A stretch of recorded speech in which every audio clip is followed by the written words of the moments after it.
السلام عليكم ورحمة الله وبركاته. في هذا الصباح جعله صباح نادر عليكم بالخير والأمل والحب والسعادة لكل الناس على وجه الأرض. في هذا البسط نتكلم كذلك الأمر. طبعا كلنا نعلم بعد عملية ذهاب النجس الملعون بنيامين نتنياهو، قاتل الأطفال وقاتل النساء وقاتل المدنيين، ذهابه إلى الولايات المتحدة الأمريكية لعملية مؤتمر، ورأينا بأعيننا الذي جرى في عملية المؤتمر. هو عملية هو الذي جرى في المؤتمر هذه الحقيقة من يعني الرجل الداعم لقتل الأطفال والمجرم. هذه الحقيقة. من الداعم؟ رئيس الولايات المتحدة الأمريكية. من القاتل؟ بنيامين نتنياهو وجلد وكل الإدارة الولايات المتحدة الأمريكية. يجب علينا نعلم بذلك. لما نلاقي عملية يقول رئيس الولايات المتحدة الأمريكية إذا حماس لم توافق على شروطنا، يعني شايف يفرض عليك ايه؟ اقول لك لو حماس ما وافقتش على الشروط او المؤسسة الفلسطينية لم توافق على الشروط، يعني بيقول البنيامين نتنياهو اللي بيقول للمجرم اللي قتل الأطفال وقتل النساء، بيقول له ايه؟ هندعمك بكل الإمكانيات. يعني احنا لما بنتكلم بنقول يجب تكون في عملية توعية للفلسطينيين لا يتركوا أراضيهم. هتقول لي يا عم طب ما هو ده بيقول عايزين يبقى في يعني ايه يعني معاهدة سلام بين الإرهاب الإسرائيلي وبين دولة فلسطين. يا حبيبي أنا معاك في كل ده، بس دي دولة فلسطين.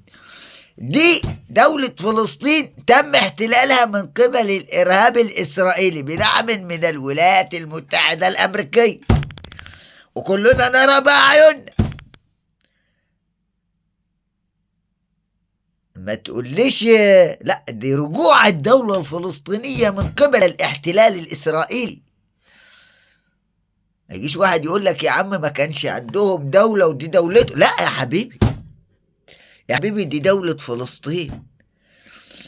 هذا كان الإرهاب الإسرائيلي قلة زرعته الولايات المتحدة الأمريكية، وقد هذه القلة بدعمها له وفضته عمياء. هذه الحقيقة. لكن في الحقيقة الإرهاب الإسرائيلي دوله هي الولايات المتحدة الأمريكية، ليست في فلسطين. إذا كنا نتكلم عن الحق، هي دي الحقيقة. لما نلاقي المهزلة التي جرت في البيت الأبيض من قبل الداعم لقتل الأطفال والمجرم، هذه هي مهزلة. هي مهزلة في حق الإنسانية، وفي حق القانون الدولي، وفي حق المجتمع الدولي. هذا هم مجرمين لا نظروا نظرة واحدة في الدماء التي سالت في فلسطين. آلاف من الأطفال قتلوا، تدمير المستشفيات وقتل النساء وقتل المدنيين. هذا الذي جرى في البيت الأبيض من قبل داعم المجرم. الداعم والمجرم هي حقيقة. الداعم والمجرم هي عملية مهزلة التي جرت في حق القانون الدولي وحق المجتمع الدولي وحق الإنسانية. لما نلاقي يقول يعني يريدون أن تكون دولة فلسطين منزوعة السلاح، ويجب التخلص من هذا الفصيل الذي هو المقاومة الفلسطينية. وكذلك الأمر يعني لما نلاقي طبعا الإرهاب الإسرائيلي، طبعا يعني نقول إيه، نقول الإدارة الفلسطينية اللي هي يرأسها الرئيس محمود عباس أو فخامة الرئيس محمود عباس الذي لم يستطيع، لا يستطيع، كان يلم الشمل وتكون ليست في عملية انقسام. هم نجحوا الإرهاب الإسرائيلي في عملية تفكيك دولة فلسطين، هذا حقيقة.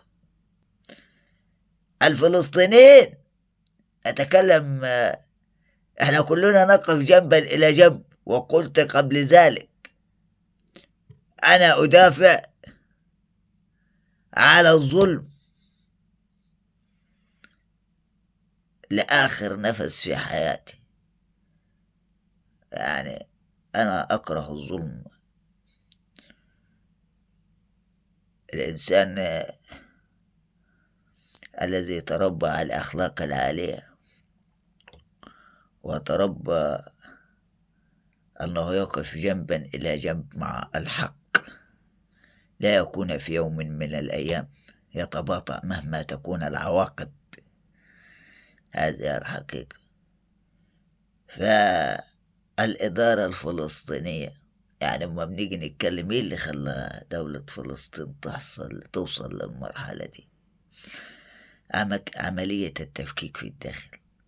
طبعا هم نجحوا في عملية التفكيك بين الشعب الفلسطيني. الإرهاب الإسرائيلي لما يريد يحتل أراضي، فحصلت عملية تفكيك في الداخل الفلسطيني، في داخل الفلسطينيين عملية تفكيك ليست على قلب رجل واحد، لأن إذا كانوا الفلسطينيين على قلب رجل واحد ما كان يكون في مقاومة فلسطينية. ما هي الإدارة الفلسطينية التي يرأسها محمود عباس؟ هي إدارة فلسطينية ولها جيش ولها بعض من الأفراد الذين يعني، لكن نجح الإرهاب الإسرائيلي في عملية التفكيك وعملية أنت هتمشي على حسنا، ما هتقدرش تدافع. خلينا نتكلم في الواقع. فأصبحت فلسطين مقسومة بكذا هدف وبكذا فصيل. هذه الحقيقة. هذا الكلام ممكن يكون يوجع ناس كثيرة يعني في إخواننا الفلسطينيين، بس هذا الحقيقة. هم الذين خلوا الإرهاب الإسرائيلي يتجرأ عليهم بعملية التفكيك في الداخل. خلي بالك لما احنا بنقول يجب على الدول، يعني كل دولة يكون قلبها على قلب رجل واحد، ده ليه؟ ده الحماية ليها. ننظر للبلدان التي تمت فيها عملية التفكيك في الداخل كيف يكون وضعها. هو مش عارف يوصل لك بكذا اتجاه، هو عمليتي أفككك من الداخل والعب بدماغي أنا بقى على اللي أنا عايزه. هو اللي حصل ده في دولة فلسطين.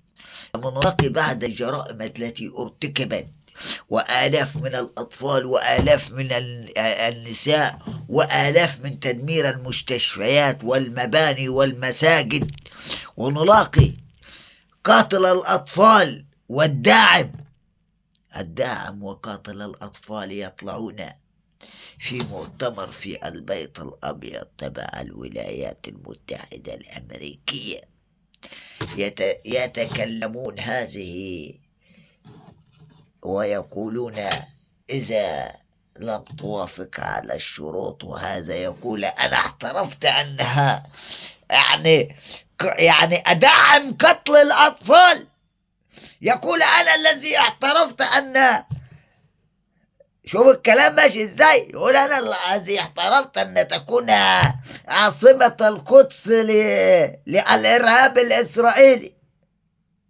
شاف المتخلف. ورنوا عليه أصدقاء كثيرين يقولون لي ماذا فعلت. يعني هو ما كانش مذاكر تاريخ الأسكم اللي دعم في قتل الأطفال، اللي كان عايز يضم في غزة لعملية، عايز يهجر أصحاب الأرض وأصحاب الوطن لمصالحه الشخصية، لأحلامه التي لم يستطعها كان يحققها في الولايات المتحدة الأمريكية، كان يريد يحققها في فلسطين. حاجات كتير جرت من الإرهاب الإسرائيلي، فيجب على الفلسطينيين يفوقون ويكون قلبهم على قلب ورجل واحد، ويفكرون إذا القرارات أخذت لازم يفكرون ماذا يجري فيما بعد، ماذا يجري فيما بعد عملية وقاف الحرب. هل هم الفلسطينيين يوافقون أن دولتهم تكون منزوعة السلاح؟ أسئلة كثيرة نراها في الأيام القادمة، ويجب عليهم لا يتركون أراضيهم، لأن الإرهاب الإسرائيلي هو والولايات المتحدة الأمريكية ممكن تكون خدعة لعملية خروجهم من القطاع، وبعد ذلك كلنا نعلم إيه اللي هيجرى. ونستكفى بهذه الحلقة. لكم الحب والاحترام والتقدير، وتحيا جمهورية مصر العربية والجيش المصري العظيم مع زعيم الأمة العربية فخامة الرئيس عبد الفتاح السيسي. تحيا مصر وتسقط إسرائيل. السلام عليكم ورحمة الله وبركاته.